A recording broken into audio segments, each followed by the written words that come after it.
often you lose complete ownership over the work. Is actually the journal. You actually have to pay to make a copy of your own article.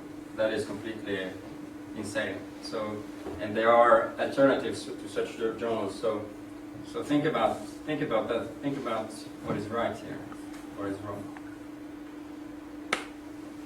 And it would be wrong to think that the purpose of the PhD is only the scientific work. From my point of view, the biggest purpose is your own development. You learn methods of working. That is from my point of view, more important than the scientific work.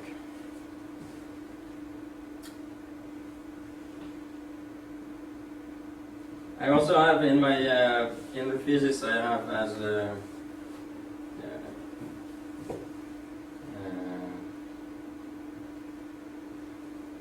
phrase, or how do you say?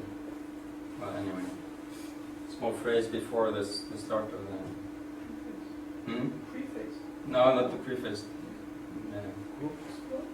Quote. It's not a quote, but I say I dedicated to those who swim against the tide, and that is because I feel that it's important to have principles and to fight for them. And I found during my PhD that it required quite some fighting actually, and that it can be pretty hard. And few people around me, I feel, do that, and I regret it. I think that many of the problems that you might encounter would be due to that, the fact that people don't take a stand. They just let things float, and it's the easy way to just let things be and don't take a stand and to not take a stand. And it's not only about PhD; it's about life in general. So there are some examples like what I said about open science or this publishing business. The big publishing companies, they are some of the most profitable enterprises in the world, and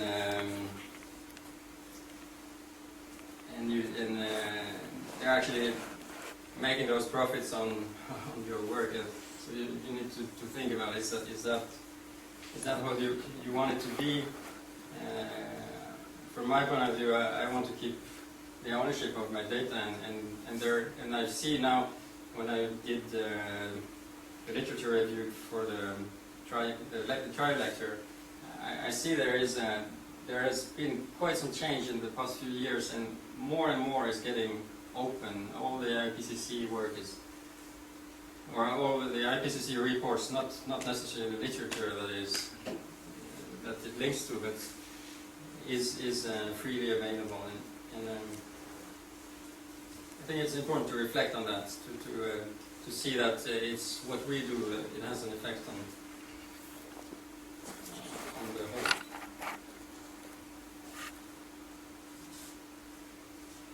And in projects that involve private companies, you have the same issue, that the private company would not necessarily want you to release data.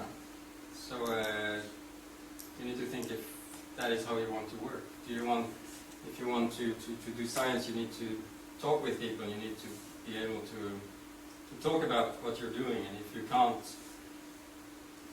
is that the way you want to work? I don't think so. And there is the issue of bad management, bad boards, bad leadership. We had an issue last year at the end of the PhD, and I got quite involved in that, and it took probably I was supposed to work only on my PhD, and probably half of my time I went around talking with people about the problems in a workplace that I would leave 2 months later. What is the point? But it's important to stand up, and if you feel that there is a problem in an organization, you need to try and do something about it. And to continue in that direction, now in my new workplace, we had an issue with the management there, and the guy at the top left. Became too much pressure, and then you realize that doesn't solve the problem. You need to find why. It's not a person that is necessarily the problem. You need to find what was it with this person, with her way of managing that wasn't working. Just changing a manager. The next manager could be as bad. So if you don't find the root of the problems, you haven't solved anything. And it's very easy to put all the blame on one person, and it is much easier than to try and analyze what is actually going wrong, and maybe what is my role in that. What is that I can do better about it. I will take a last point about mental health of PhD candidates. There was one point during my PhD I was looking around and knowing people up here, knowing in Tromsø, in Trondheim, and I made a list, and everyone had. I'm not saying that they were like unhappy. They had deep psychological troubles, and I think I take responsibility for not being good enough about in talking with each other when I was a PhD candidate. We are probably or maybe because we have so much work, we just don't take the time, and we work in our office alone. But we need to talk about those issues, because I think most of us have them, and if we don't talk about them, we're not going to solve anything. We can actually help each other in these issues, I think.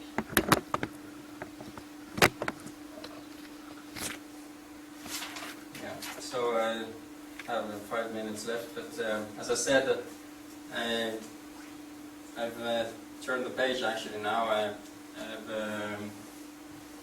I stopped being a researcher, and I started working as a high school teacher. And for the moment, I enjoy it more than I did being a researcher. I like the contact with my pupils, and it's a very stimulating environment. So I've moved to Hammerfest, and I work there now for the moment 50% as a high school teacher. And I actually encourage you to try it. I'm sure if you can contact the school here, they will let you come and talk with the kids. And I think both the kids and you will learn a lot from that. So it's very interesting.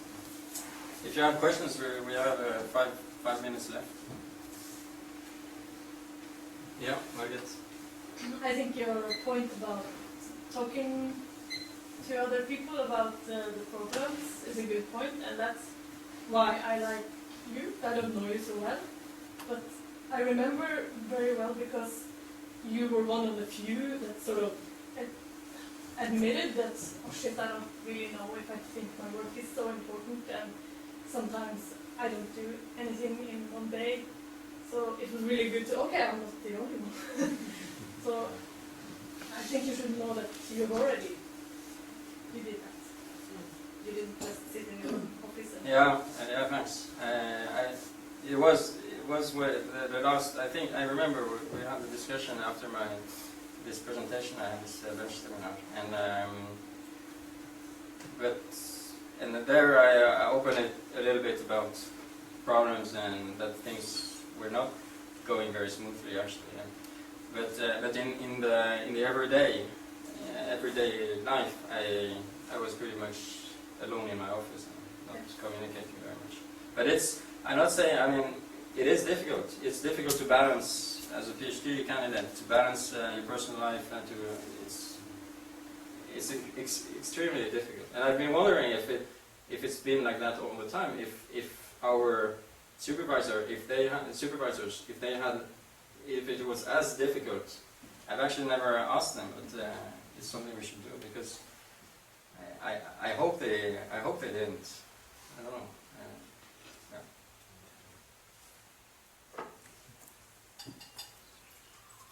Anything else? Yeah, on your list, how do the psychological traumas of PhD students relate to location? Ones in Svalbard more affected, less? Yeah, but exactly. There was one thing I was thinking that because up here we are we don't have these environments of or group of people working. It's very in many fields you work alone. So I was thinking that probably it's more difficult up here, and you have the fieldwork in addition. The fieldwork is extremely demanding, and not many people. Or when you write articles, it doesn't. It's more difficult to write an article about fieldwork than to write about normal data. Or if you make numerical modeling or stuff. So I've been thinking that possibly it's harder to do a PhD up here. But then again, I knew people in Tromsø and Trondheim, and they were on sick leave for several months, and you know. So I don't know. I really don't know. But I think these issues they happen everywhere. And it's something. I have this theory of I don't know if it's called the good girl theory. It's I don't know if it's because it happens more to girls, but that they should be perfect in a way. So everything they should be perfect. And we as PhD students have been like good students at everything. So we were used to always getting things done or to be good. And when you start a PhD, that's what you learn, that you're not good. You make mistakes, and because we've gone through the whole the whole education, never learning that actually, we've always learned, or I don't know about you, but always learned that we were the best or whatever, and then you come there and you suddenly now you're an adult and now you learn it, and it's too late, or it's not too late, but it's much harder. So I lost a little bit thread there, but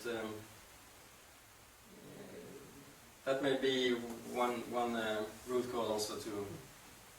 I was going to say so you also it's much more difficult to admit that you have problems, and then of course to talk about it.